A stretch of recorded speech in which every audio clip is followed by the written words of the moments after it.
नमस्कार। आज हम सेल मेडिएटेड इम्यूनिटी के बारे में चर्चा करेंगे। कोशिका मध्यस्थ रोधकता के संबंध में बात करने जा रहे हैं। इसका जो परिचय हम लेते हैं, ये इस प्रकार की जो रोधकता होती है उससे टी लिम्फोसाइट कोशिकाओं के माध्यम से ग्रहण किया जाता है।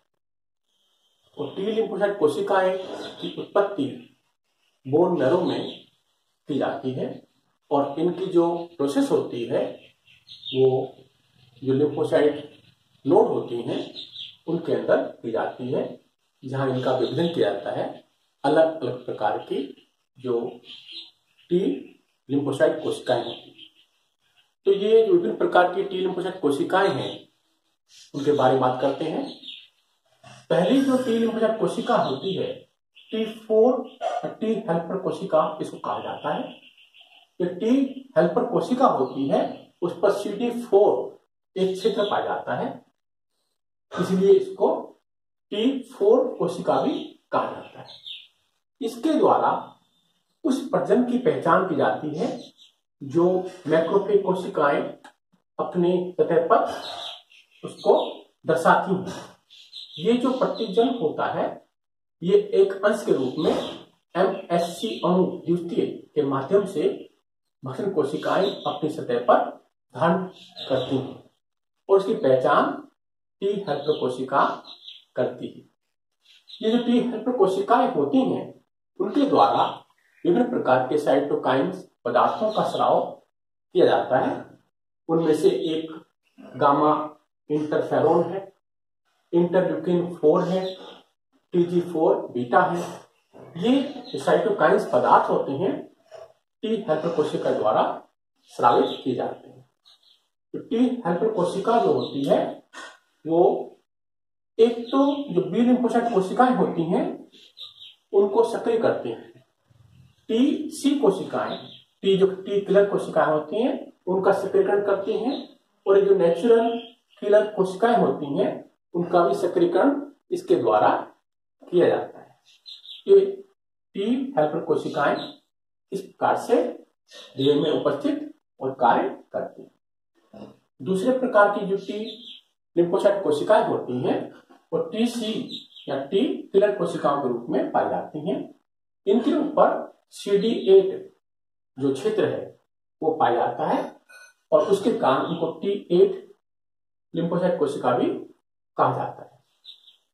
ये जो TC कोशिकाएं होती हैं वो उन प्रजननों का की पहचान करती हैं जो वायरस के रूप में है, ट्यूमर कोशिकाओं के रूप में है और जो ग्राफ्टिड कोशिकाएं होती हैं उन पर उपस्थित MSC अणु प्रथम तो पाए जाते हैं, उनकी पहचान भी इस TC कोशिकाओं के द्वारा की जाती है। ये TC कोशिकाएं क्या करती हैं, IL-2 जो साइटोकाइन्स होते हैं और इसके अलावा अन्य साइटोकाइन्स होते हैं उनका स्राव करती है और उनके स्राव के माध्यम से जो सूक्ष्मजीवी होते हैं उनको नष्ट करती है। तीसरे प्रकार की जो टी लिम्फोसाइट कोशिकाएं होती हैं वो TS के रूप में पाई जाती हैं, टी सप्रेसर कोशिकाओं के रूप में पाई जाती हैं। ये टी सप्रेसर कोशिकाएं इन दोनों प्रकार की जो टी लिम्फोसाइट कोशिकाएं हैं, टी हेल्पर कोशिका और TC कोशिका, उनकी संख्या को नियमित रखती हैं। जब इनकी संख्या आवश्यकता से अधिक हो जाती है तब ये इनकी जो वृद्धि है, इनका गुणन है, उसको सम्मिलित कर देती हैं।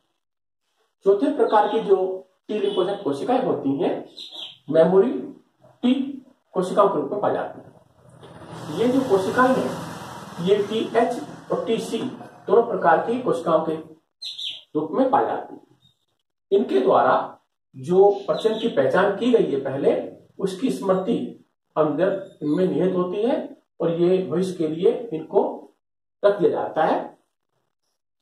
जब ये प्रजनन दोबारा अटैक करता है उस केस में ये जो टी मेमोरी कोशिकाएं होती हैं ये तुरंत प्रभावी रूप से उस पर क्रिया करती हैं, उसको नष्ट कर देती हैं।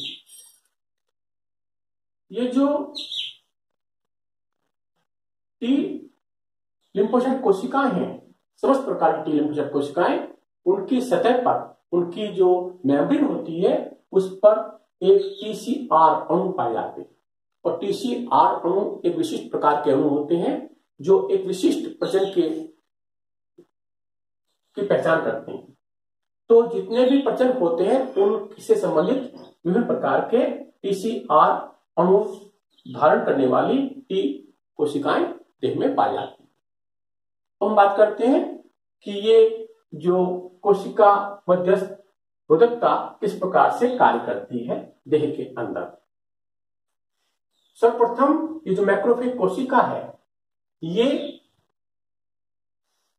उस सूक्ष्म जीवी का भक्षण करती है जो देह में प्रविष्ट हुआ है, और भक्षण करके उसके जो देह का भाग होता है उसका पाचन करके उसको छोटे छोटे अंशों में विभाजित कर देती है, और उन अंशों को MHC अणु द्वितीय के माध्यम से अपने देह पर धारण कर लेते हैं। ये जो एंटीजन उपस्थित है MHC अणु से बंधित, इनकी पहचान TH कोशिकाएं करती हैं अपने TCR अणु के माध्यम से, और इस बंधन में CD4 जो क्षेत्र होता है TH कोशिकाओं का वो सहायता प्रदान करता है।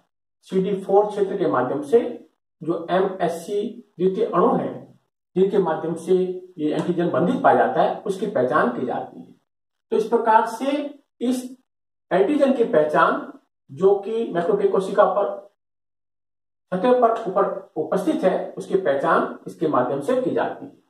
और इस पहचान क्रिया के अंदर ये जो APC जो मैक्रोफेज कोशिका है इसके द्वारा स्रावित IL फर्स्ट इंटरल्यूकिन फर्स्ट जो पदार्थ होता है वो एक को स्टिमुलेटर सह उत्प्रेरक के रूप में कार्य करता है और इस बंधन को स्थापित होने के लिए सहायता प्रदान करता है।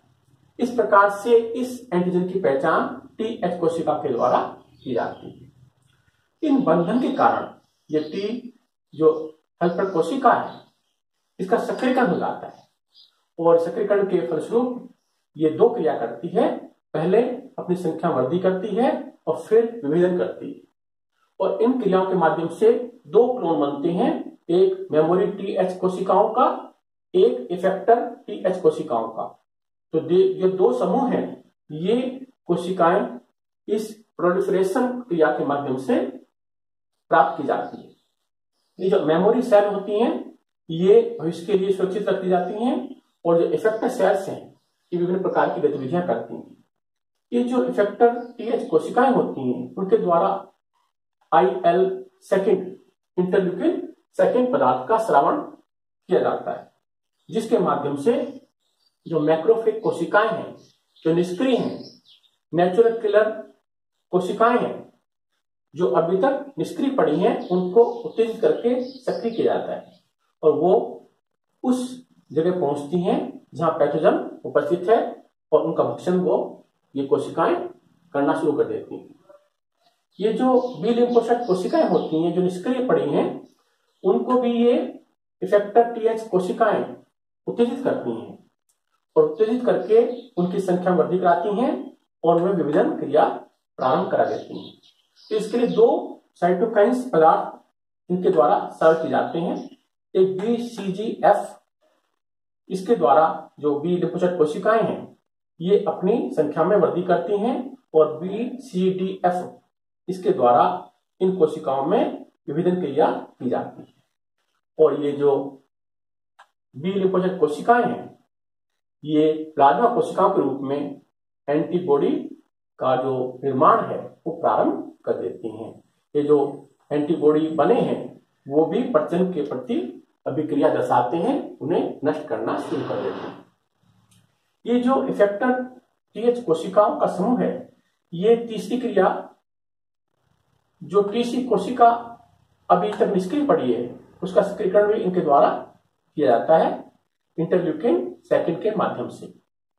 और इंटरल्यूकिन सेकेंड यहां भी क्रिया करता है कि जो कोशिकाएं सक्रिय होकर इसके साथ बंधन स्थापित करना चाहती हैं, ये जो कोशिका इन्फेक्टेड बॉडी सेल है, जो देह में वायरस है उसने देह कोशिकाओं को पर संक्रमण कर दिया है, और उसके जो आंतरिक मशीनरी है उस पर कब्जा करके अपने प्रोटीनों का निर्माण प्रारंभ कर दिया है।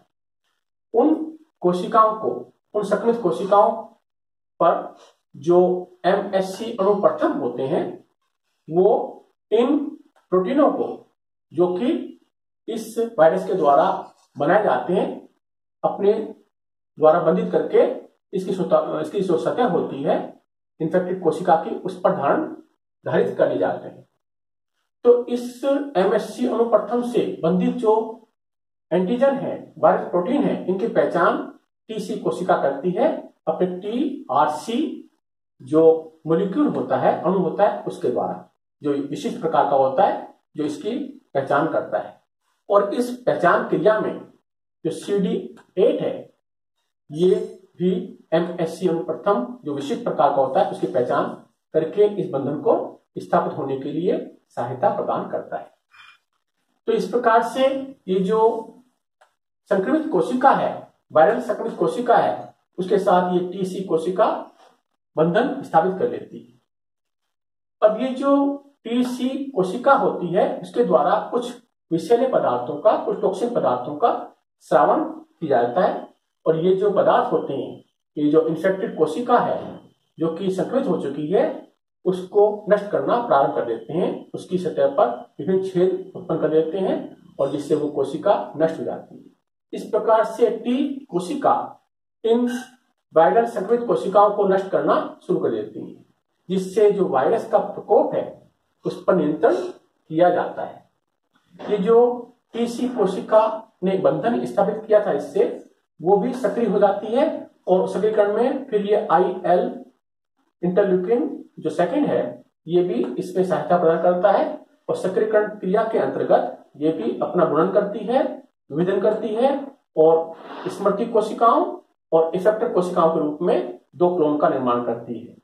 ये जो इफेक्टर कोशिकाओं का क्लोन बना है, ये कोशिकाएं भी जाकर इस प्रकार से जो अन्य संक्रमित कोशिकाएं हैं, देह की कोशिकाएं हैं, उनको नष्ट करना शुरू कर देती है। तथा इस प्रकार से जो भी कोशिका मध्यस्थ जो रोधकता है वो देह में प्रकट होती है और देह की सुरक्षा करती है। धन्यवाद।